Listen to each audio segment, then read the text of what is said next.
إن الحمد لله نحمده ونستعينه ونستغفره ونتوب إليه ونعوذ بالله تعالى من شرور أنفسنا وسيئات أعمالنا من يهده الله فلا مضل له ومن يضلله فلا هادي له أشهد أن لا إله إلا الله وحده لا شريك له وأشهد أن محمدا عبده ورسوله لا نبي بعده أما بعد فيا عباد الله أوصيكم ونفسي بتقوى الله فقد فاز المتقون فقال الله تعالى في القرآن الكريم أعوذ بالله من الشيطان الرجيم يا أيها الذين آمنوا اتقوا الله حق تقاته ولا تموتن إلا وأنتم مسلمون.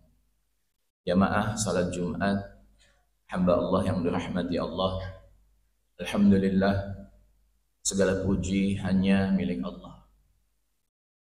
Salawat dan salam tersampaikan kepada uswatun hasanah kita, teladan terbaik kita, baginda Nabiullah Muhammad sallallahu alaihi wasallam, pada keluarganya, sahabatnya dan pengikut-pengikutnya yang istiqamah komitmen dalam menegakkan sunnah-sunnahnya, dan mudah-mudahan semua kita yang hadir di Masjid Nurul Haq ini termasuk di dalamnya, amin ya rabbal alamin.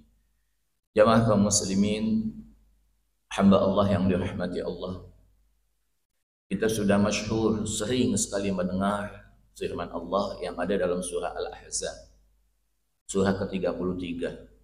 Disebut surah Al-Ahzab karena memang pada saat itu kaum muslimin sedang dikeroyok oleh koalisi besar. Mungkin kalau diilustrasikan, dikiaskan, dianalogikan hari ini, yaitu ketika kekuatan Zionis Yahudi, Amerika, Prancis, Inggris, Jerman dan semuanya itu kemudian mengkerubuti yang namanya sebuah daerah di salah satu kota yang ada di Palestina, di Gaza. Seperti itu mungkin ilustrasi tentang Ahzab, berasal dari kalimat hizb yang maknanya adalah kelompok, golongan. Maka kemudian turunlah salah satu ayatnya, laqad kana lakum fi rasulillahi uswatun hasanah liman kana yarjullaha wal yawmal akhir wa dzakarallaha katsiran. Sungguh pada diri baginda Nabiullah Muhammad sallallahu alaihi wasallam terdapat suri tauladan terbaik bagi kalian kaum muslimin. Jadi jelas ayat ini turun bukan ketika Nabi sallallahu alaihi wasallam lagi salat. Walaupun memang kita diwajibkan untuk sallu kama ra'aitumuni usalli, salatlah kalian sebagaimana kalian melihat aku salat. Dan bukan ketika Nabi sallallahu alaihi wasallam melaksanakan haji wada. Walaupun kita manasiknya khudhu anni manasikakum, ambillah manasik haji atau umrahku ketika kalian melaksanakan haji dan umrah. Akan tetapi ayat ini turun ketika Nabi sallallahu alaihi wasallam dalam situasi yang sangat mencekam kaum muslimin. Bahkan ada satu momentum di mana pada satu kaum muslimin Nabi SAW yang menjadi uswatun hasanah pada saat itu menjamak 5 waktu salatnya dalam satu kali salat. Padahal jamak itu cuma boleh zuhur, asar, maghrib dan isya. Subuh nggak bisa dijamak. Ini 5 waktu kemudian dijamak oleh Nabi SAW, dijadikan satu, digabung. Momentum Ahzab begitu luar biasa, jamaah kaum muslimin, hamba Allah yang dirahmati Allah. Atau perang lain disebut dengan nama lain disebut dengan Khandaq. Laqad kana lakum fi rasulillahi uswatun hasanah. Ternyata Nabi SAW menjadi uswatun hasanah bagi kita ketika ayat ini turun dalam jihad fi sabilillah. Liman kana yarjullaha wal yawmal akhir wa dzakarallaha katsiran.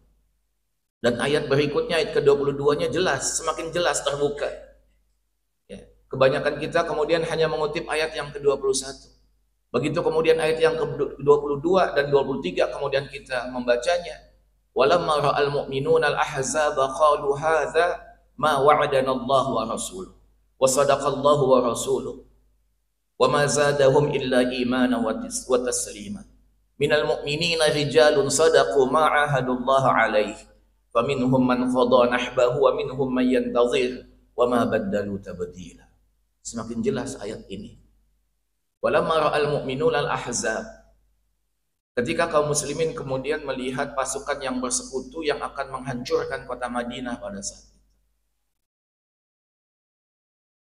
Sahabat mengatakan, hadza ma wa'adana Allah wa rasuluhu wa sadaqallah wa rasuluhu.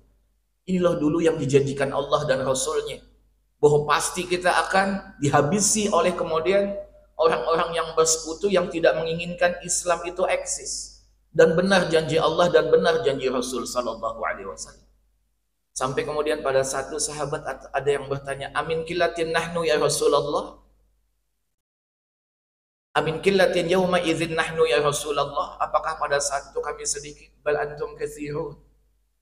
Kalian banyak pada saat itu. Tapi banyaknya kalian pada saat itu kagusa usail, seperti buih di pantai. Gak ada artinya jamaah rahimakumullah. Kenapa? Karena pada saat itu kalian sudah terjangkiti penyakit yang namanya wahan, hubud dunya wa karahiyatul maut. Cinta dunia dan takut mati. Jamaah kaum muslimin, hamba Allah yang dirahmati oleh Allah Subhanahu wa taala. Hari ini kita bisa melihat ketika musuh-musuh Islam itu sudah sepakat. Mereka sepakat sudah habisi orang yang ada di Gaza. Sedangkan kita di tengah kaum muslimin masih ada yang kemudian pro dan kontra. Ini aneh bin ajaib. Orang di luar sana sudah sepakat, ini loh musuh kita bersama, habisi yang di Gaza, habisi yang ada di Palestina. Kemudian kita masih mengatakan, oh bukan, ini bukan jihad dan lain sebagainya. Na'udzubillah min dzalik, summa na'udzubillah min dzalik. Jamaah kaum muslimin, hamba Allah yang dirahmati oleh Allah Subhanahu wa taala. Ketika dalam pertempuran, peperangan, maka kaum muslimin itu tidak boleh netral. Yaumal furqan, yaumal taqal jam'an. Hari furqan, Badar, walaupun pada saat itu maksudnya adalah yaumal taqal jam'an, ketika dua pasukan besar saling bertemu. Kaum muslimin yang 300-an kemudian melawan musyrikin Mekah pada saat itu yang jumlahnya ribuan. Jamaah kaum muslimin hamba Allah yang dirahmati Allah. Kenapa kemudian kita tidak boleh netral kaum muslimin? Karena netral itu sama dengan mengiyakan kezaliman. Udahlah, kita nggak usah sibuk-sibuk membela si A, membela si B, kita nggak tahu hakikatnya. Kita fokus aja melakukan perbaikan diri. Salat kita masih belum baik, masih sering masbuk. Ilmu kita tentang bacaan Quran masih kemudian seperti anak TK, TPA kan gitu. Ini kayaknya kalimatnya bagus, tapi kalimat ini justru dulu pernah diucapkan, ya, dan Allah abadikan di dalam Al-Quran surah Al-A'raf. Wa idh qalat ummatum minhum lima ta'idhuna qauman illahu muhlikuhum aw mu'adzibuhum 'adzaban syadida qalu ma'dziratan ila rabbikum wa la'allahum yattaqun. Jadi ketika terjadi yang namanya kemungkaran di muka dunia ini, maka manusia itu pasti akan menjadi 3 kelompok. Kelompok yang pertama yang melakukan kemungkaran, pembunuhan. Ini bukan perang namanya di Palestina, di Gaza, itu namanya pembunuhan manusia. Kalau perang itu ya militer lawan militer, jamaah rahimakumullah. Walaupun kita meyakini jamaah rahimakumullah, kemenangan itu di dalam versi Islam adalah faman zuhziha 'anil nar wa udkhilal jannata faqad faz. Orang yang dijauhkan dari neraka dan dimasukkan ke dalam surga, itulah hakikat kemenangan yang sejati. Kalau kemenangan kemudian artinya sama seperti bangsa kita, 17 Agustus 1945 kemudian merdeka, setelah kemudian terjajah selama 3,5 abad, harus hidup kemudian gak boleh ada yang mati, itulah hakikat kemenangan. Maka kemudian bagaimana tentang kisah Ashabul Ukhdud, yang kemudian kalau kita buka tafsir Al-Buruj, ketika seorang anak yang masih kemudian merah dalam susuan ibunya, ketika pada saat itu semua masyarakat yang tidak mau mengakui seorang raja sebagai Tuhannya akan dicemplungin dalam parit yang besar, kemudian dimasukkan di dalam parit yang kemudian ada kobaran api di dalamnya. Semua dimasukkan, dicemplungin satu persatu, digoreng sampai kemudian dikatakan tulangnya timbul ke atas. Akhirnya kemudian dalam hadis itu disampaikan, hampir saja nih wanita menukar keimanannya dan akan mengatakan, betul engkau adalah Tuhan kami. Tapi kemudian si anak yang masih kemudian menyusu itu yang belum bisa ngomong. Dan ini salah satu 5 dari anak yang ketika dalam susuan sudah bisa berbicara adalah anak yang kemudian yang akan dicemplungin di api kobaran yang kemudian Allah abadikan di dalam surah Al-Buruj. Wa ma naqamu minhum illa ayyuminu billahil azizil hamid. Mereka tidak menyiksa kecuali kemudian disebabkan karena mereka telah beriman kepada Allah yang maha perkasa, yang maha mulia. Kemudian si anak justru kemudian dengan izin Allah berkata, isbiri ya ummi fa innaki alal haqq. Jangan takut ummi. Kenapa kita harus takut? Kita ini berada di jalan yang benar. Dan kalau kita mati, matinya masuk surga, bukan kecelakaan orang mati itu. Di dalam Islam ketika dia membela yang namanya kebenaran, jamaah kaum muslimin, hamba Allah yang dirahmati oleh Allah Subhanahu wa taala. Wala tahsabanna alladhina qutilu fi sabilillahi amwat bal ahya'un 'inda rabbihim yurzaqun. Apa kita nggak baca ayat ini yang ada dalam surah Ali Imran dan kemudian satu lagi dalam surah Al-Baqarah? Ujungnya aja yang berbeda, yang satu walakin la tashkurun, yang satu ujungnya kemudian yurzaqun, diberikan rezeki oleh Allah Subhanahu wa taala. Yang satu kemudian jangan pernah kamu menyangka orang yang mati di jalan Allah adalah mati. Sesungguhnya mereka hidup di sisi Allah Subhanahu wa taala, tapi kamu tidak menyadarinya. Wala tahsabanna alladhina qutilu fi sabilillahi amwat bal ahya'un 'inda rabbihim yurzaqun. Farihina bima atahumullahu min fadlihi wa yastabshiruna billadzina lam yalhaqu bihim min khalfihim alla khaufun 'alaihim wa la hum yahzanun. Jelas ini jamaah rahimakumullah. Bahkan yang sudah meninggal itu kepingin dihidupkan oleh Allah Subhanahu wa taala. Padahal orang yang mati syahid itu adalah orang yang seindah-indahnya menutup kehidupan ini. Bahkan kemudian dia minta kepada Allah agar dibangkitkan lagi, kemudian dimatikan lagi, dibunuh lagi, wafat lagi dalam keadaan syahid fisabilillah. Kemudian kepingin menyampaikan indahnya orang yang mati syahid di jalan Allah Subhanahu wa taala, alla khaufun 'alaihim wa la hum yahzanun. Jamaah kaum muslimin hamba Allah yang dirahmati oleh Allah Subhanahu wa taala. Bagaimana kemudian tiba-tiba ada kaum muslimin atau dai kemudian yang mengatakan ini memang orang sesat nih, Syiah, Rafidhah, ini fitnah, demi Allah Anda akan menanggung dosa nanti di akhirat walaupun Anda salat. Walaupun Anda puasa, walaupun Anda kemudian sebagai seorang dai yang luar biasa, tapi memfitnah seseorang kemudian yang tidak demikian, demi Allah Anda akan bertanggung jawab di sisi Allah Subhanahu wa taala. Kalaulah jamaah kemudian, kalaulah kemudian apa? Benar adanya dan pasti tidak benar ini jamaah kemudian. Di dalam Islam itu silahkan nanti buka dalam surah Ar-Rum. Rum maknanya Romawi. Allah abadikan peperangan antara Persia dan Romawi dalam surah Rum. Alif Lam Mim, ghulibatir Rum fi adnal ardi wa hum min ba'di ghalabihim sayaghlibun fi bid'i sinin. Lillahil amru min qablu wa min ba'd wa yawma idzin yafrahul mu'minun bi nasrillah. Alif Lam Mim, cuma Allah yang maha mengetahui makna yang sesungguhnya. Ghulibatir Rum, Romawi telah dikalahkan. Fi adnal ardi wa hum min ba'di ghalabihim sayaghlibun, di negeri yang terdekat. Dan setelah kemudian kekalahan mereka, mereka akan dimenangkan oleh Allah Subhanahu wa taala. Siapa yang perang? Orang ahli kitab, musyrikin, ahli kitab Romawi yang rahimahumullah dengan kemudian penyembah berhala Persia. Yang awalnya Persia yang menang, sedih kaum muslimin, tapi kemudian Allah gembirakan sesudah kekalahan mereka nanti kemudian Allah menangkan yang namanya ahli kitab yang sesat ini yang mengatakan Tuhan adalah tiga. Tapi kemudian Allah mengatakan wa yauma idzin yafrahul mu'minun. Pada saat kemenangan Romawi itu orang-orang yang beriman senang, bahagia. Kenapa bahagia ketika menang Romawi dan sedih ketika Romawi pertama kali kemudian kalah? Bukankah mereka tidak seagama dengan kita? Kenapa kita harus peduli? Justru Allah mengatakan di sini orang mukmin ketika kalah di babak pertama Romawi itu sedih. Ketika kemudian menang, Allah katakan wa yauma idzin yafrahul mu'minun. Orang yang beriman senang. Ini yang jelas beda agamanya. Di mana persamaannya kata ulama tafsir, nanti silahkan buka kalau tidak percaya tafsir apapun. Jamaah kaum muslimin sidang Jumat yang dirahmati Allah. Kenapa kemudian orang yang beriman berbahagia? Kenapa? Karena masih ada titik kesamaan kita dengan orang ahli kita. Walaupun mereka sesat apa? Mereka masih punya kitab yang dengan segala kesesatannya masih ada persamaannya. Sedangkan dengan orang penyembah api Persia yang rahmatullah kita nggak ada sama sekali persamaannya. Kebayang nggak, Pak? Bapak jamaah kaum muslimin yang dirahmati oleh Allah Subhanahu wa taala. Yang jelas berbeda agama, yang jelas sesatnya.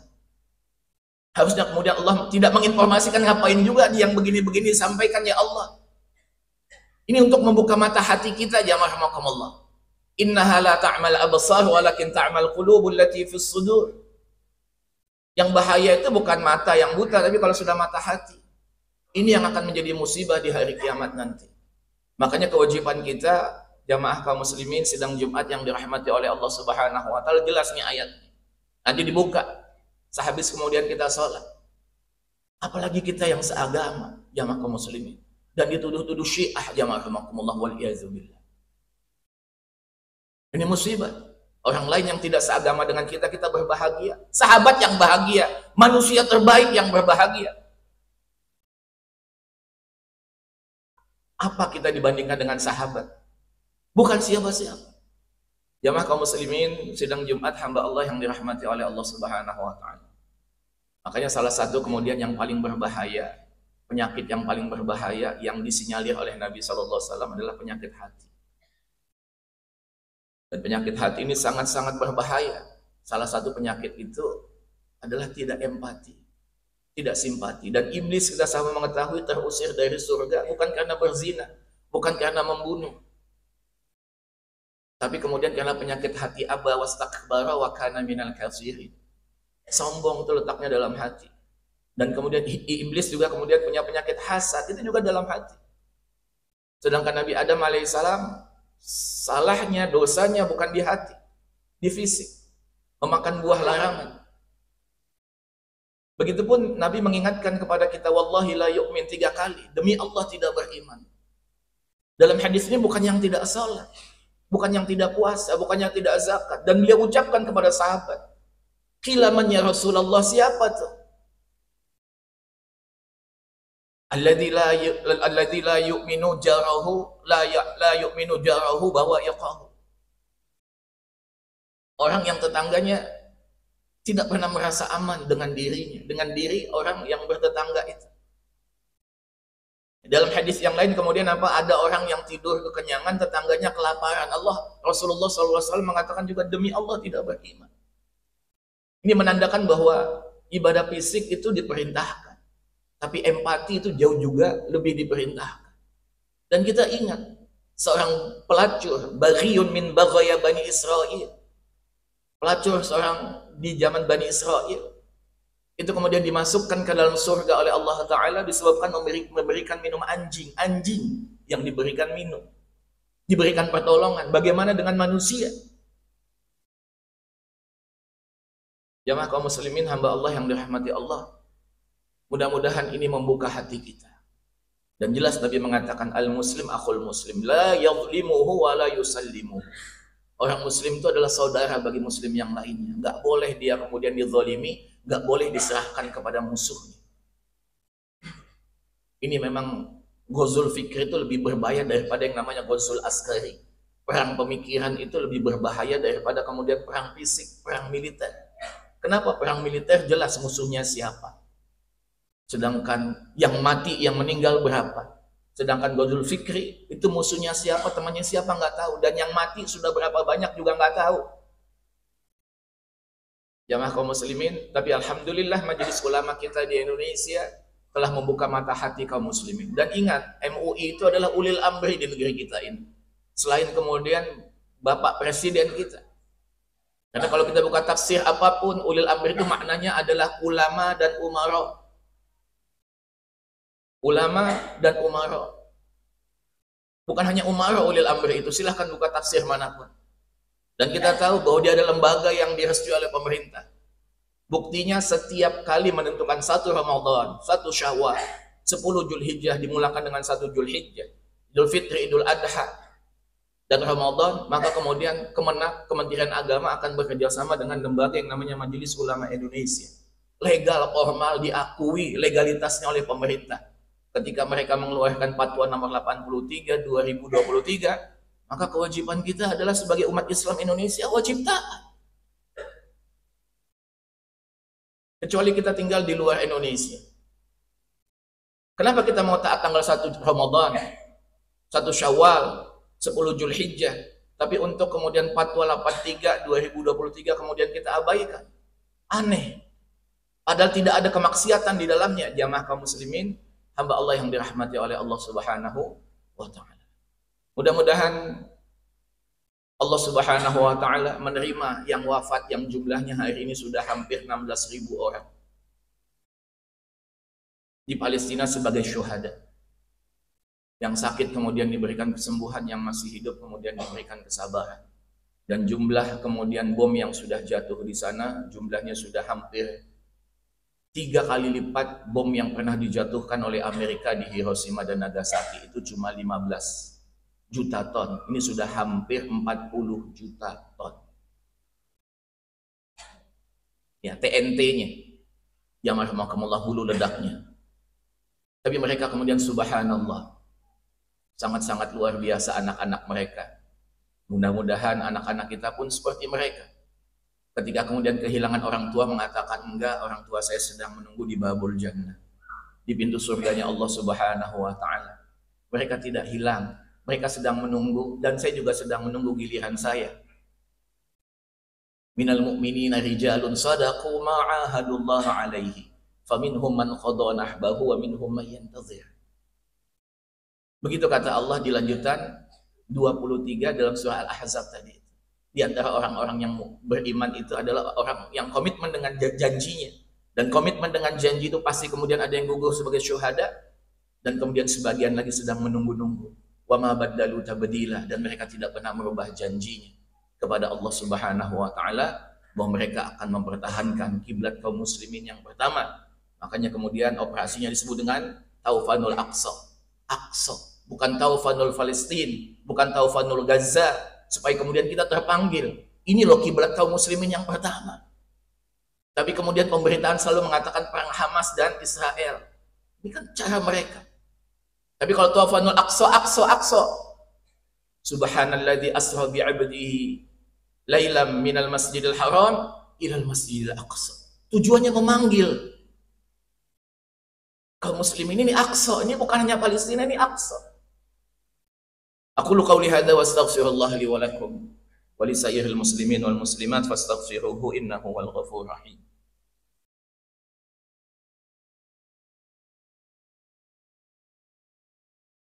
Alhamdulillahi wa kafa wa salatu wa salam ala habibil mustafa wa ala alihi wa ashabihi min ahli sidqi wal wafa.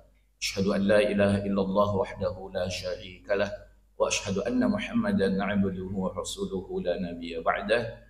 Allahumma salli wa sallim ala nabiyyina Muhammad wa ala alihi wa sahbihi ajma'in. Innallaha wa malaikatahu yusalluna 'alan nabiy ya ayyuhalladzina amanu sallu 'alaihi wa sallimu taslima. Allahumma ighfir lil muslimin wal muslimat wal mu'minin wal mu'minat al ahya'i minhum wal amwat. Rabbana zalamna anfusana wa illam taghfir lana wa tarhamna lanakunanna minal khasirin. Rabbana hab lana min azwajina wa dhurriyyatina qurrata a'yunin waj'alna lil muttaqina imama. Allahumma a'izzal Islam wal muslimin. Allahumma a'izzal Islam wal muslimin. Allahumma a'izzal Islam wal muslimin. ودمر اليهود والمشركين ودمر اليهود والمشركين ودمر اليهود والمشركين. اللهم انصر الإخوان المجاهدين المستضعفين في فلسطين وفي غزة وفي كل مكان وفي كل زمان يا عزيز يا قهار يا رب العالمين. اللهم تقبل منا إنك أنت السميع العليم وتب علينا إنك أنت التواب الرحيم. ربنا آتنا في الدنيا حسنة وفي الآخرة حسنة وقنا عذاب النار. سبحان ربك رب العزة عما يصفون وسلام على المرسلين والحمد لله رب العالمين. أقم الصلاة.